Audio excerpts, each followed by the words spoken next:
Ayan, umikot na. Ayan. Magana na.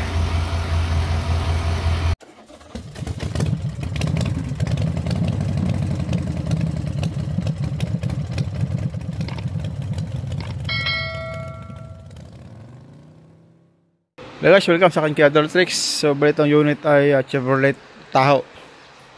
Bali 2018-2019 model. So bali ang issue nito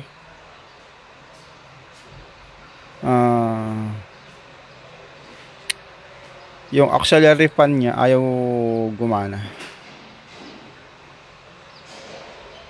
So bali ito yung code na lumabas na calling fan release 1 control circuit, tapos calling fan relay 1 control circuit, low voltage. Yun ang lumabas. So paandarin ko yung unit.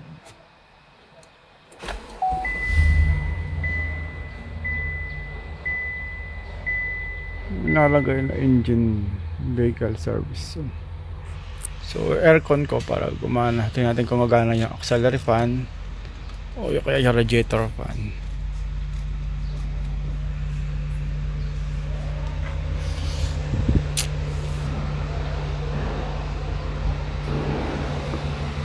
Tingnan natin dito.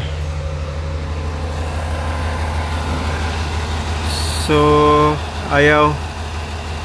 So bali mo na check na rin ito. So nagpalit sila ng bagong thermostat. So ganun pa rin. So ma-check sila ng wiring. So kung ba't di na tinuloy yung pag-check. So ito lang ang sinek nila.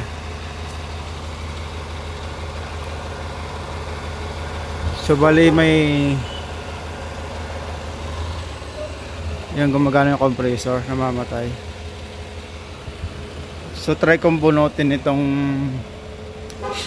kasi pag hindi na-connect yung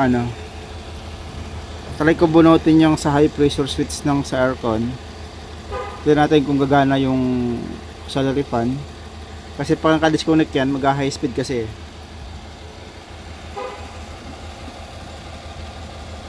Nakita nyo, ay, ito. Yan. Bunutin ko muna yan, disconnect pa. Kasi kung minsan, yan, naka-disconnect na. Disconnected na. So wala pa rin, ayaw pa rin kumikot. So balik ko na lang. So magkakaroon to ng DTC ng refrigerant. Balik ko muna. So yan, kabalik. Tumas yung RPM, gumana yung compressor. Kaso ayaw umikot ng auxiliary fan. So bali check natin. Check ko muna ang fuse.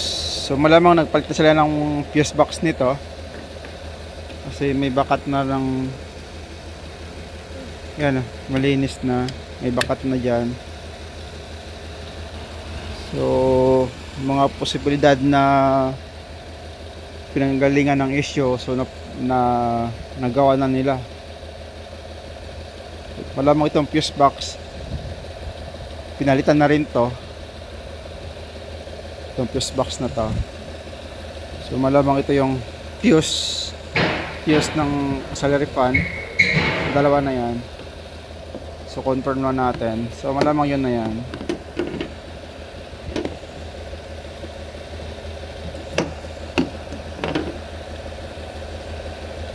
$123 saka 116, 123 saka 116. Tama nga, ito ngayong relay ng auxiliary fan. Sorry, ng fuse ng auxiliary fan. So check ko lang doon kung merong positive saka negative. Kasi na yan eh. Ano ba tawag doon? Meron naka-supply doon na positive saka negative, tapos isang control wire na galing sa ICM. So checkin ko muna yung doon kung mayroong positive at negative yung sakit na yan. So check ko lang kung mayroong positive.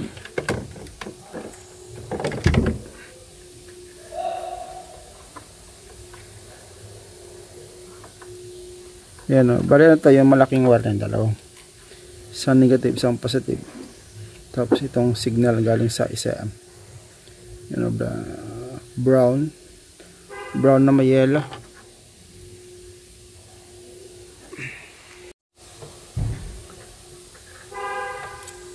So check ko lang yung wire kung may positive siya.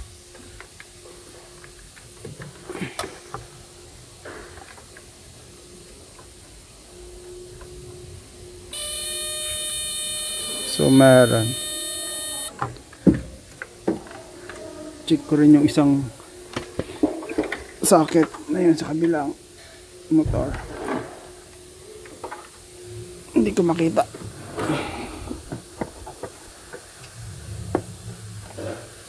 Pakinggan nyo lang yung buzzer. Okay.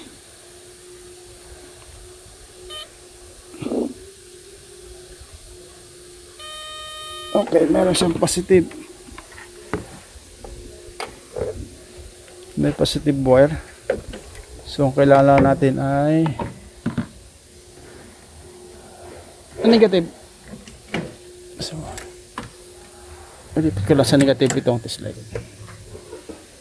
Lipat ko lang sa kabilang sa alligator clip. Medyo malikot lang na camera na. So naka-negative tayo. Ayun, naka-positive yung dalawang test light. So may negative siya. May negative wire. So ito yung kabilang sakit ng motor. Tingnan natin kung may negative din. So okay, buo. So checkin na lang natin yung signal na yan, yung maliit na wire papunta sa ICM kung buo din. So bali dito sa may bali ito yung wire kasi nung yung malalaki na yun yung positive. Ito. So bali wala siyang lusot dito na wala lumusot ng kakulay nung sa signal galing sa ICM. Yung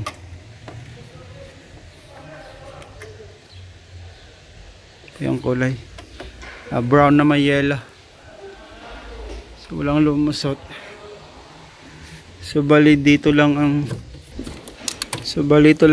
kulay dito sa sakit ito lumusot kaso wala siyang continuity.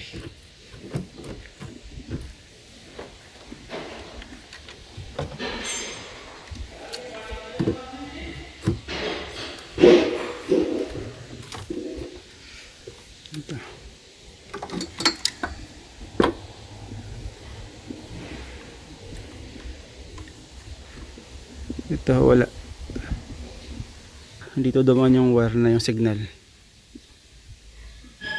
Yung brown na may blue yellow. So wala walang continuity. Wala continuity buzzer. So tinan ko baka dito yung naputol sa ilalim. So bali malamang yun ang issue. Doon nagkaroon ng problema. Ito. So ito naipit o sumiksik sa pagitan ng bracket ng radiator sa itong chassis. Ito yung wire na yan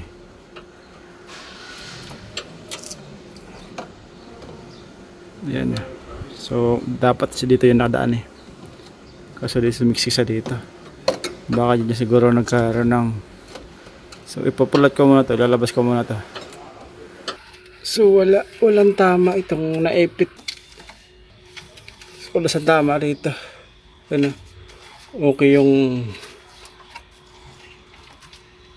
okay yung balot. Ito napirat lang siya pero hindi nagkaroon ng tama yung wire. Baka bantalo sa loob ang may problema. So tataas ko muna itong unit, ililiter ko to para madukot sa ilalim din. So ito nakatas na yung unit. Tinaas ko kasi wala naman kasing issue dun sa naipit na yun. So ito yung wire na yun. Ito yung dalawang wire. Ito sa ito. So checkin na lang natin. Alisin ko pa muna sakit ang airbag na ito. Airbag sensor. Sa airbag.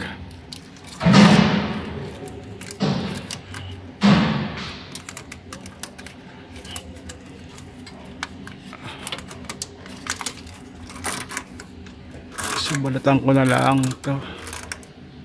Itong part na to.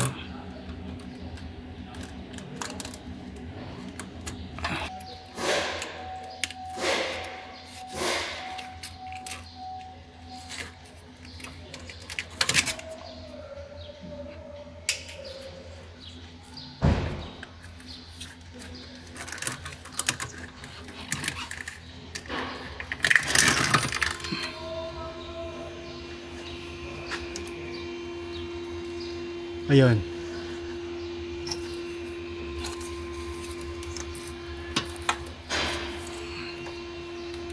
Ito may kulay green, oh.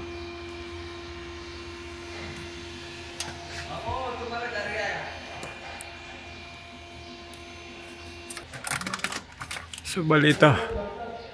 Ito yung brown na may yellow.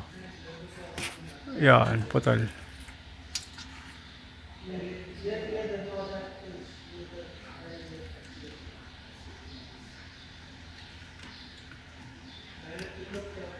So yan, brown with yellow. So okay, repair nyo lang yan, dugtungan lang natin. So ngayon check natin kung meron na siyang continuity. So kabit ko lang itong wire na ito. Kabit ko lang itong sa multimeter. So itong makita,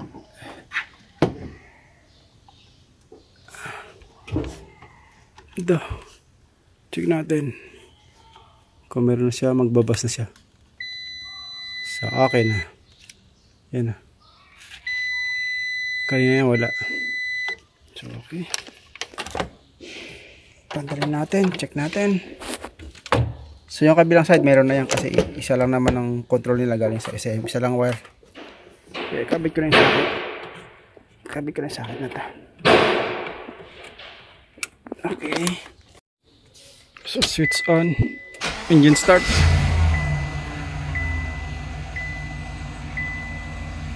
So engine start, on natin aircon para umikot yung cell yan.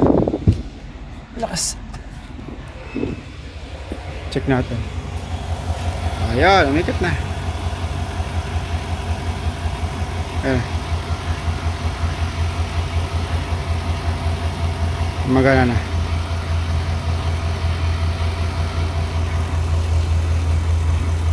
So okay na yan.